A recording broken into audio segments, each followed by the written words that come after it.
Hello friends, आज मैं लाई हूँ आपके लिए एक बहुत ही सुंदर लेख, विदेशी बहू स्वदेशी संस्कार, जिसकी लेखिका है डॉक्टर कंचन शुक्ला।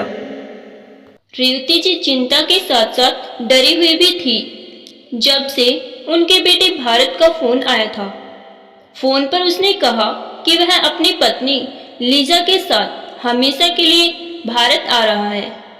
अब वह उनके साथ ही रहेगा।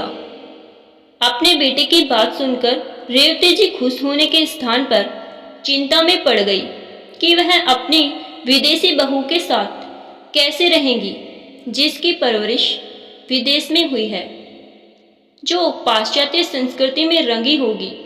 वह इस छोटे से शहर में भारतीय संस्कारों को मानने वाले अपने सास ससुर के साथ कैसे रहेगी।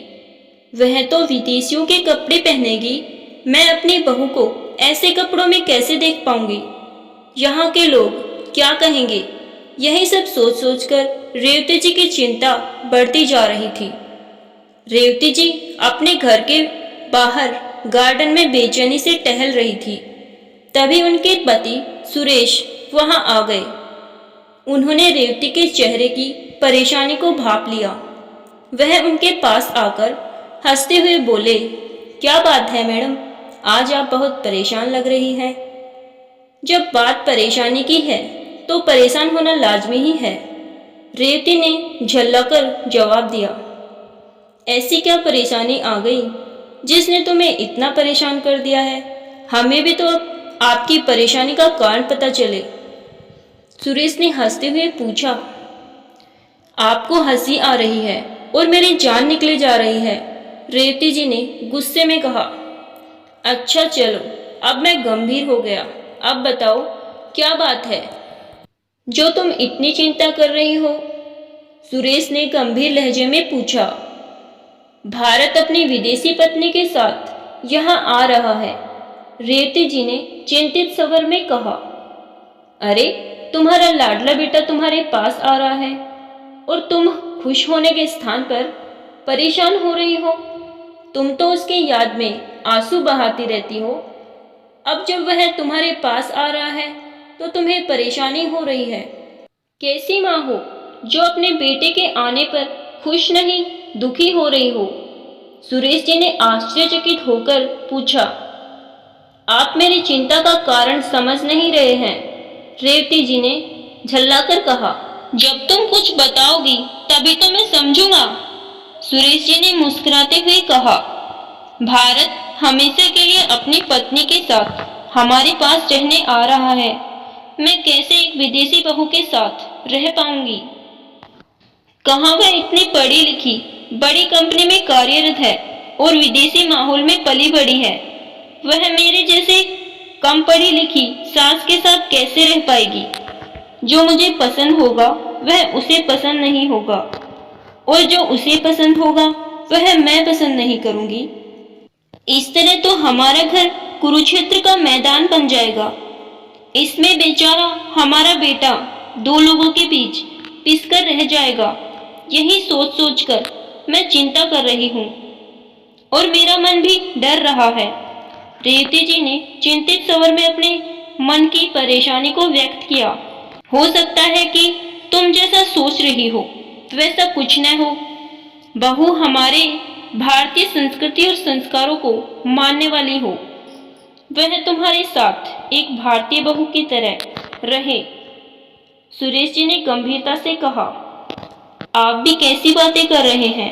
मुझे नहीं लगता कि वह भारतीय संस्कारों को मानने वाली होगी। ईश्वर न करे अगर वह कहीं विदेशी रंग में रंगी रही तो हमारा बुढ़ापा बर्बाद हो जाएगा। हम तो कहीं के भी नहीं रहेंगे। लोगों के ताने अलग से सुनना पड़ेगा। लोग क्या कहेंगे कि मैं दूसरों को संस्कारों की शिक्षा देती थी और आज हमारे अपने बेटे के कारण हमें दूसरों के सामने शर्मिंदा होना पड़ेगा और हम कुछ कर भी नहीं सकते, रेवती जी ने गंभीर लहजे में जवाब दिया। तभी कंपाउंड में एक टैक्सी आकर रुकी। रेवती जी और सुरेश ने चौंक कर उधर देखा। तभी कार का दरवाजा खुला। भारत कार से बाहर आया और उसने दूसरी तरफ के दरवाजे को खोला। रेवती जी सांस रोके उतरने वाले को देख रही थी। तभी रेवती ने देखा कि कार में से एक बहुत ही सुंदर औरत साड़ी पहने, मांग में सिंदूर सजाए, साड़ी का पल्लू अपने सिर पर रखे बाहर आई। रेवती जी उस सौंदर्य की मूर्ति को देखती रह गई। वह तो पूरी तरह एक भारतीय बहू की साज सज्जा किए हुए थी। तभी भारत ने उसे इशारे से कुछ बताया। तब वह धीरे धीरे चलते हुए रेवती जी के पास आई और उनके कदमों में बैठ गई और बहुत ही श्रद्धा से अपने दोनों हाथों से उनके पैरों को छूकर आशीर्वाद लिया। रेवती जी यह सब देखकर स्तब्ध मुद्रा में खड़ी रह गई। उन्हें विश्वास ही नहीं हो रहा था कि उनके सामने जो लड़की खड़ी है वह कोई विदेशी लड़की है। वह तो पूरी की पूरी भारतीय संस्कारों से युक्त एक भारतीय बहू लग रही थी। रेवती कहाँ खो गई? बहू को आशीर्वाद नहीं दोगी? सुरेश जी की आवाज सुनकर रेवती जी चौंक कर संभल गई और उन्होंने झुककर बहुत प्यार से अपनी बहू को उठाकर अपने गले से लगा लिया। उनकी आंखों से आंसू बह रहे थे, लेकिन यह खुशी के आंसू थे। अब यहीं खड़े रहने का इरादा है कि बहू को गृह प्रवेश भी करवाओगी? सुरेश जी ने हंसते हुए कहा। रेवती जी ने जल्दी से अपने आंसू पोंछे और कहा, बहू तुम यहीं खड़ी रहो, मैं आरती का थाल लेकर आती हूँ। इतना कहकर वह अंदर चली गई। थोड़ी देर बाद जब वह आई तो उनके हाथ में आरती का थाल था। उन्होंने लीजा की आरती उतारी और अपने हाथों में पहने हुए सोने के कंगन उतारकर लीजा के हाथों में पहना दिए और उसको पकड़कर घर के अंदर ले गई। तभी घर में काम करने वाली माला मिठाई लेकर वहां आ गई। रेवती ने लीजा का मुंह मीठा कराया और उसकी बलाई लेने लगी। उन्होंने लीजा के सर से पैसे वारकर माला को दे दिए। रेवती जी की खुशी का ठिकाना नहीं था, क्योंकि जो वह सोच रही थी वैसा कुछ भी नहीं था। तभी उनके बेटे भारत ने बताया कि लीजा को भारत और भारतीय संस्कृति और संस्कारों से बहुत प्यार है और लगाव है। उसने मुझसे शादी भी इसी शर्त पर की थी कि मैं अमेरिका में नहीं बसूंगा, अपने देश भारत में रहूंगा। अभी एक सप्ताह पहले ही मेरा अमेरिका की कंपनी से कॉन्ट्रैक्ट समाप्त हुआ तो लीजा ने कहा कि हम अमेरिका में नहीं, भारत चलकर अपने परिवार के साथ रहेंगे और हम हमेशा के लिए आप लोगों के पास चले आए। माँ, आप मुझे माफ कर दीजिए, मैंने आपका बहुत दिल दुखाया है। मैंने बिना आप लोगों की इजाज़त लिए शादी कर ली और अमेरिका में बसने का फैसला कर लिया था। इसके लिए मैं बहुत शर्मिंदा हूँ। भारत ने रेवती जी के पैरों के पास जमीन में बैठते हुए कहा और उनकी गोद में सिर रख दिया। भारत, मैंने तुझे माफ कर दिया क्योंकि तूने मुझे लीजा जैसी बहू लाकर दी है। शायद इतनी अच्छी बहू मैं अपने लिए नहीं ढूंढ पाती। रेवती जी ने हंसते हुए कहा, माँ, आप मेरा कोई दूसरा नाम रख दीजिए जो आपको पसंद हो। लीजा ने धीरे से कहा, मेरी बहू गायत्री मंत्र की तरह पवित्र, निर्मल और भारतीय गुणों से परिपूर्ण है, इसलिए आज से मैं तुम्हें गायत्री कहूंगी।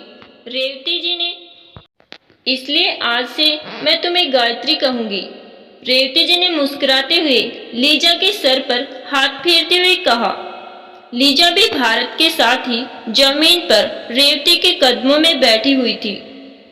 अपने दोनों बच्चों के प्यार, अपनेपन और संस्कार को देखकर रेवती जी की चिंता खत्म हो गई थी।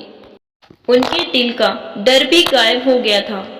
उनके चेहरे पर स्वाभिमान की चमक साफ दिखाई दे रही थी। आज उन्हें अपने दिए हुए संस्कार पर गर्व का अनुभव हो रहा था। वैसे भी भारतीय संस्कार पूरे विश्व में अपनी एक अलग गरिमा बनाए हुए हैं।